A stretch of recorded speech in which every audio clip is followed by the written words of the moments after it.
This is Beyond a Reasonable Doubt with your hosts, Mark Garrigus and Gary Smith. Well, GPS has been quite a week in the LA area. I think we're both behind the orange curtain right now. So the fleeing the area, and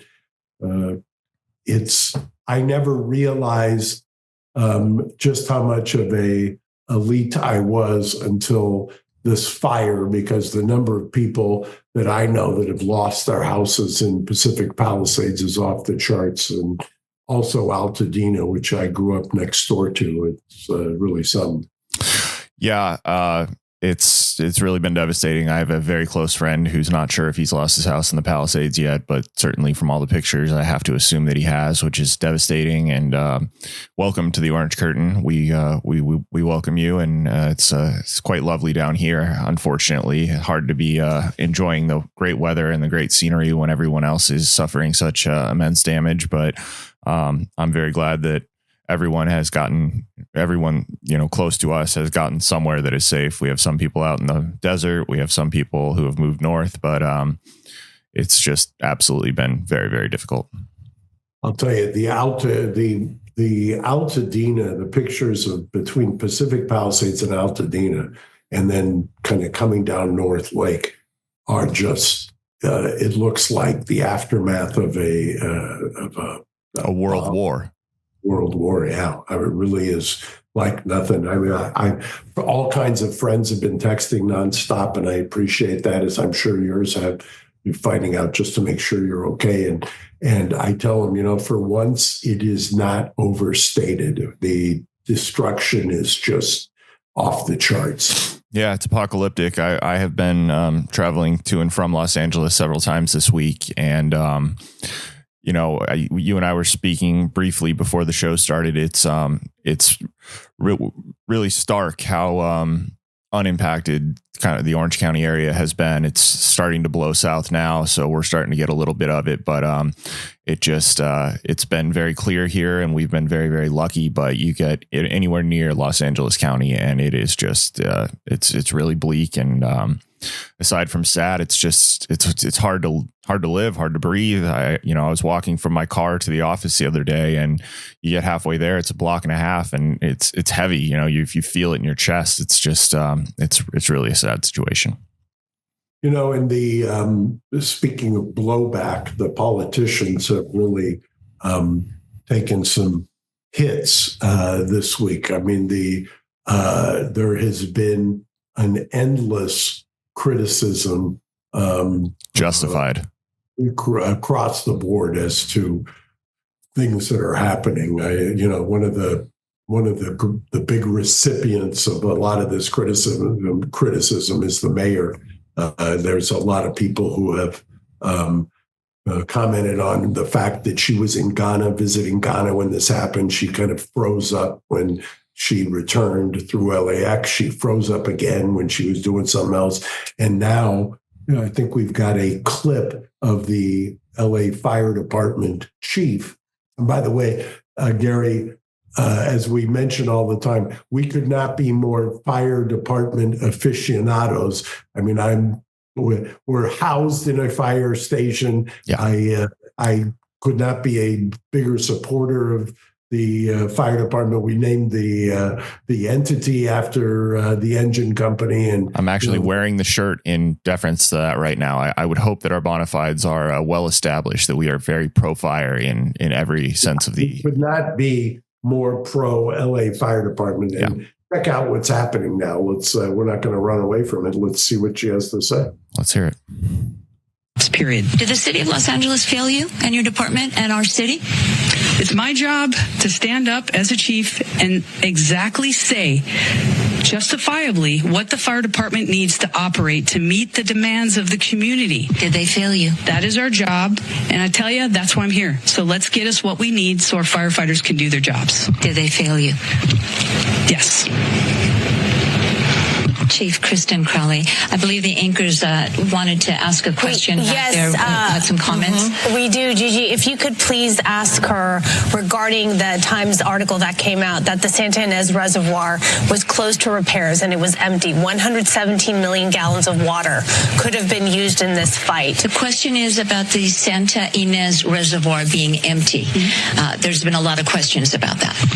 Sure. So my stance on this is when a firefighter comes up to a hydrant, we expect there's going to be water. We don't control the water supply. Our firefighters are there to protect lives and property and to make sure that we're properly trained and equipped. That's my position on this. So if there's no water, I don't know how the water gets to the hydrants. Please defer that to DWP or whomever controls that part. But I can tell you the resiliency of our firefighters, if there's no water, they're going to go find water. They're going to figure out a way to do the best they can with what they've got in a very dynamic situation. And I know you expressed concerns that those DWP... You know, she's taken some heat, but she's kind of she's unburdened, if you will, in the last day or two. She was kind of standing shoulder to shoulder, I believe, early on with the mayor, but now is just not going to stand down anymore. And there's... I don't know if you saw, but on Saturday morning, there was another press conference where Mayor Bass was sitting there, and she brought up the fire chief who we were just looking at, Kristen Crowley, to sort of stand next to her and did some song and dance about how if they have differences, they'll resolve them behind closed doors. It was so disingenuous. It's, Kristen Crowley, the fire chief of LAFD, has clearly been reprimanded and is trying to put on a face that is somewhat conciliatory now, but no, she's not going to hide her feelings. Even in the press conference where she was standing next to Mayor Bass and trying to present a united front, you can tell that she's frustrated. She feels that her people have been, shorted on the resources they need to try to save lives and save structures. And it's just really, one of the things that kind of resonated with me, because I've heard this from, we circling back, we get a lot of people, both retired and current firefighters who come through the engine company. I mean, we kind of keep that up.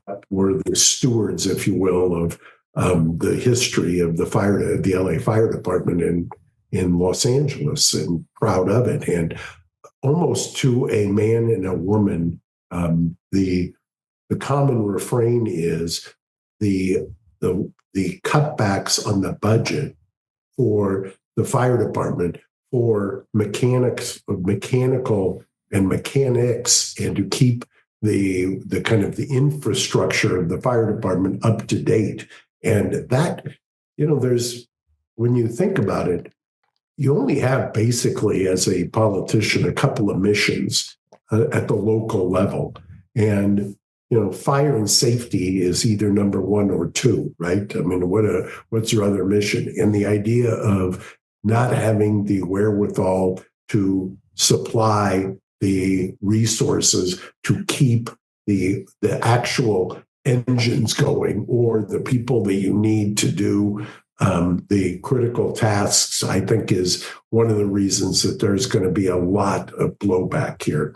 Then we've also got, I think you've probably seen this, I just mentioned it, Adam has done a rant from the hotel, because for those who don't know, Adam was evacuated also out of Malibu, like I was evacuated out of his old hometown, La Cañada. In fact, all of La Cañada at one point was evacuated. Yeah. Adjacent to. Before we get to that rant, I wanted to show you something. I'm not sure that if you saw. This was posted on Adam's social media, and one of the only laughs I've had this week was people speculating in the comments that Adam made this with AI. I mean, clearly this was made with AI, and that's apparent to anyone who has a brain and has been looking at a computer in 2024, 2025. But the idea that Adam is sitting in front of ChatGPT in his hotel room in Burbank trying to figure this out is just, I don't know. As someone who knows Adam personally, as you do as well, that's interesting to me that no one thinks that maybe he delegated this to a staff member.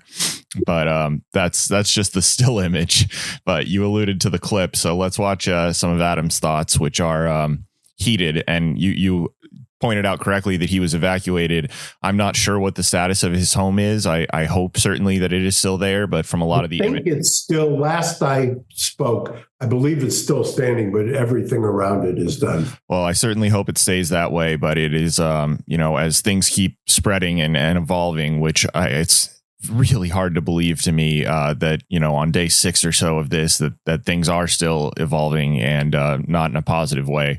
I certainly hope it stays that way, because it's certainly not trending in a positive direction yet, which is hard to believe. But here is what Adam said, a portion of what he said on his podcast was this Wednesday? It was sometime early in the week. I believe that it was, because I was talking to him on Wednesday right afterwards. This may have aired Thursday, but I believe this aired Thursday, right as we were right within hours of when we evacuated. Yeah, but this was recorded, I believe, Wednesday. And this is, I'm not sure if he says it or not in this clip, but this is from a hotel room that he procured in Burbank, California. So check this out. This show, I'm in a hotel room in Burbank, California, because I had to flee for my life yesterday about 6:30 in the evening.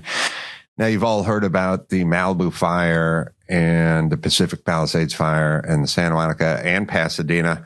On a happy note, I guess all the Winnebagos that were parked up and down PCH where they're cooking out of, those things surely are gone. They'll be the first ones back. The comedy is the guys who lost their $20 million homes on the ocean side of PCH will be knee deep in the permit process. They will be trying to pull permits when the guys in the Winnebagos will have been back for months before those guys ever get a permit. As a matter of fact, Alan Hamill and Suzanne Summers moved because they could not get a permit to rebuild their home of 40 years on the ocean on PCH. You know how Bill Maher seems real conservative now when he's like arguing with Jane Fonda about regulations, too many regulations, like strangling everything? Because remember, when Bill Maher tried to put solar in his house in Beverly Hills, that's when he turned against the government, because he saw what the government and the overreach of government and overregulation does. The people who live in Malibu, who live in Santa Monica, who live in the Palisades, those are some of the most progressive blue voters in the world, or in the United States. They are a bastion of blue. These pussies are all sitting around crying about Karen Bass, water pressure. How come the forest wasn't cleared of all the brush? What's happening with the infrastructure? You guys all voted for Karen Bass, the mayor of Los Angeles. You all voted for Gavin Newsom. And now you fucking get what you get. Oh, now that your house is on fire, well, now you're thinking about something else. You didn't give a shit about what was going on when other people's houses were on fire, but now you care. So here's what's going to happen. All these people who were deep blue Democrats are now going to have to pull a permit to rebuild. And they're going to get the 28-year-old bitch from the Coastal Commission telling them to go fuck off. And then they're going to vote for Trump or whoever's Trumpian next. You see, they're going to get turned. They're going to get turned hard because, as I've always said, live in the rent control apartment in Santa Monica, fine. Good. We know how you vote. Go deal with the city. Try to pull a permit. These are going to be thousands of homes, super wealthy people, and these people don't want to live in Van Nuys. They like it where they are. They love Malibu. They love the Palisades. They love Santa Monica. There's going to be a whole bunch of rich people, and they're going to go, I'm rebuilding, and I want to rebuild as fast as I can. And between the part where they go in to the planning commission and plan check and initially and try to pull a permit to the time the first load of lumber, the first load of 2x4s is dropped off on their lot where their house formerly stood, it's going to be 3 years. So, Gary, it's funny because what he's referring to, for those who haven't seen it, is he's watched Bill Maher's evolution, if you will, and Maher, right?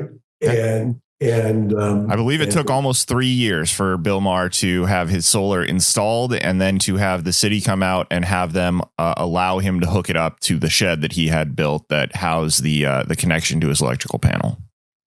Yes, and what you have to realize in California, Los Angeles, I mean, obviously, if you're conducting a business or in California, if you're running a business, if you're doing anything where you're trying to redevelop and or anything else, is they do everything possible to inhibit the doing of business. I mean, that's what I laugh all the time. One of the reasons that the city of LA has lost so much businesses to the city of Glendale is, guess why?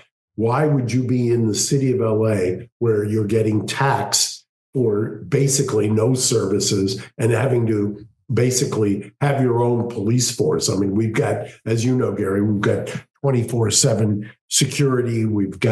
I've got a friend who's got a security company, and he's basically a private police force in order to keep yourself safe. To our point of fire and safety is government's first role. So why would you pay a tax on top of the operating business and on top of all of the other kind of nonsense that they make you go through in order to run a business when you could just move 5 miles away and be in a city that doesn't do that? I mean, 5 miles away, the contrast is mind-boggling to me.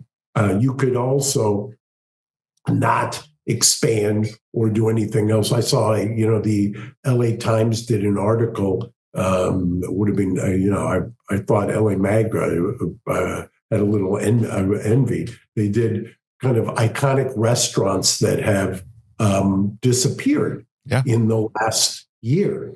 And by the way, it's heartbreaking to read that list. No, it's devastating because it's a who's who of things that, my friends in New York have heard of.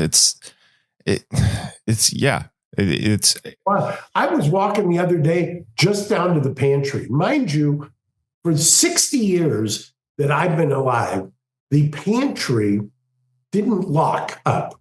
Okay. See, they had no key. They didn't need a key. It was open 24/7, 365 or 66 days a year. Now it's closed Monday. It's closed Tuesday.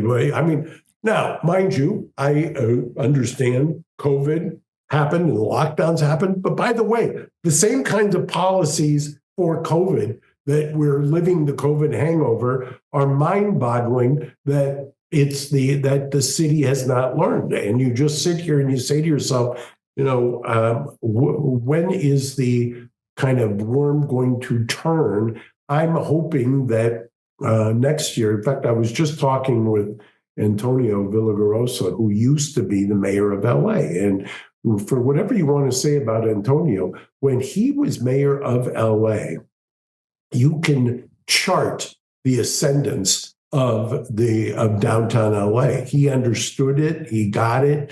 He really kind of leaned into it. And we all know what happened in the post Villagrosa period of time for the city of LA. Now we're living the hangover.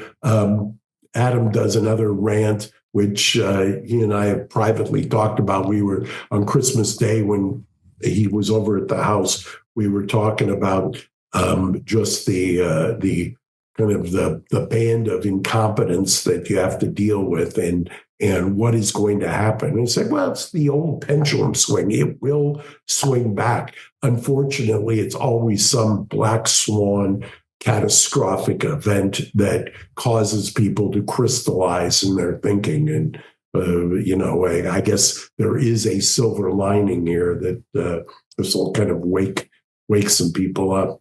Yeah, I certainly wouldn't be surprised if a portion of that rant from Adam makes its way into future Mayor Caruso's campaign ads.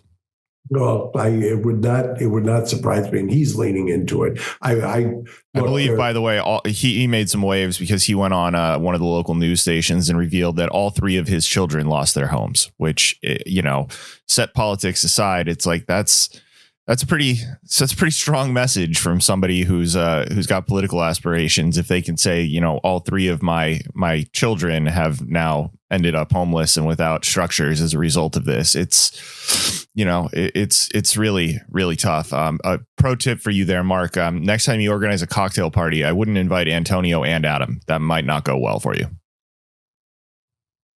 I actually would love to see it. It'd be fun to watch for sure. I'm just not sure that from an entertainment perspective. Oh yeah. I'm down for it. If you just want something to entertain you, that'd be fantastic. But in terms of comfortable discourse for your other cocktail party guests, that might be a little tough. Maybe warn people to come with their 3D glasses and get, you know, have 2 or 3 cocktails before they both get there. You know, another on this kind of depressing note, as we've been talking about the fires and everything else, we were going to, Gary will know, we're going to lead this week with the sentencing of the soon-to-be president in 10 days. Convicted felon Donald Trump. Yeah, convicted felon, by the way. So we had to go through this sentencing on Friday where no court would intervene, at least preemptively. I believe, and I will predict, that an appellate court will have something to say post, where I think they'll appeal. He did show up. I mean, you can't advise your client as a lawyer to not show up to a sentencing, but I will tell you, every fiber of my body would have been telepathically conveying to the client, why show up? Reminds me of when my father used to say, why do you just sit there when some judge is going to sentence you to 100 to life and just take it like, whatever? Why don't you tell the guy to just fuck off, whoever's sentencing you? But putting that aside, the idea of this kabuki theater of the sentencing, where you talk about a performance art. That's what that sentencing was. The unconditional discharge? Yeah, which we had been saying all along. He's not a convicted felon until he's sentenced, and that's what this was all about. So you could say, as he's inaugurated, he's a convicted felon. And it's mind-boggling. It was stupid on Friday, and in the wake of these fires, it's frustrating. Like, this is what our government is spending their time on. Okay, cool. Right. And the judge wishing him well. Yeah. Oh, yeah. That's what made me think about my old man echoing in my thing. Why would you put up with this kind of nonsense performative art, as I like to say? On a uplifting note, I just sent Gary some pictures, which I got this morning. A lot of you and Gary would live this almost 10-year ordeal that was the Daniel Shaver case out of Mesa, Arizona. And in Mesa, Arizona, and there's, for those of you who watch on YouTube, that's Lainey, and there are 2 little angels, and Lainey got married on the beach, and I could not be happier. I mean, take a look. She's finally pieced her life together 10 years later, and the girls look happy and healthy and beautiful as ever. And I will tell you, as frustrating and as frustrated as I was representing them, mind you, I don't know, I guess Lainey would never want to relive this, but I remember the lawyers for the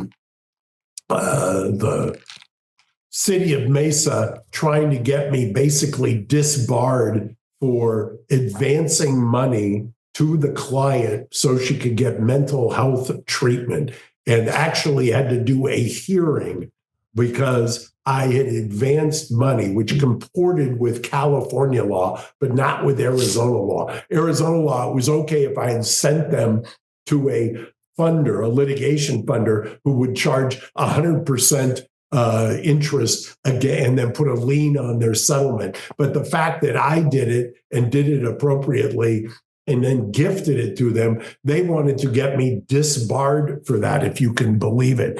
And as she was in the throes, understandably, of a mental health crisis, and I wasn't going to leave her to make those girls orphans, I get a great deal of personal satisfaction over doing the right thing as opposed to having some idiotic law firm basically the we're just enforcing the law. We're doing what is ethical here in Arizona. A bunch of clown show. Yeah. And take a look at them now.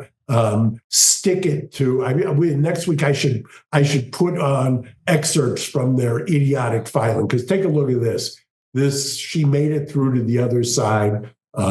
Lainey and the girls couldn't look better, and there's a happy ending there. Yeah, really, really beautiful pictures. And if memory serves, they also tried to get you in trouble for this very podcast. So I guess you're exactly for this podcast. I mean, that's talk about the justice, the justice system. That's the justice system. People ask me, why are you so cynical sometimes? I'll tell you why. Because if you can believe it, that was the subject of a federal court hearing and a federal court order as to whether or not the lawyer could advance funds for a woman in a mental health crisis. Absolutely ridiculous. Well, 0-2 for them and 2-0 for you, because that family looks very happy, and all the best to them. Congratulations on the nuptials. And that's it's one of the great satisfactions of doing what we do. Yeah, absolutely. Well, Mark, I'm glad that we made the time to do this. I got to be honest with you. This is even as one of the very lucky ones who is not personally impacted. It's tough. I don't feel like we were built to sustain natural disasters that go on for several days in a row. I hearken back to some of the things that this country has been through, and yes, the hangover from them is always tough, but I struggle to think of something that has gone on and continued to evolve in negative and further scary ways for this many days. And certainly hasn't seen an end yet. So here's hoping the winds die down and we see an end soon, and we can get you back. You're certainly welcome behind the orange curtain as long as you want, but I'd like to see you back in the Los Angeles County area sometime soon. Yeah, I'd like to be back there and help rebuild and put it back together again and do whatever we can. I mean, I think this morning we were dropping off or doing things for various people from the restaurant, being supportive of the fire department. More power to the firefighters. I couldn't be more supportive. I mean, they really, they're absolute heroes. I mean, there's just no other word for it. They are. I mean, no matter what you say, they are heroes. Yeah. Absolutely. We stand behind them in any way we can. And I'm very glad to hear that the restaurant is doing something to try to help. And certainly anything that I can do to help you, you know where to find me, and I'll be there. Thanks, Gary. All right, Mark, be well. Sure. And we'll see you next week. Stay safe, everyone. Bye-bye. Okay. Thanks for listening to Reasonable Doubt. Subscribe on YouTube at youtube.com/Reasonable Doubt Podcast.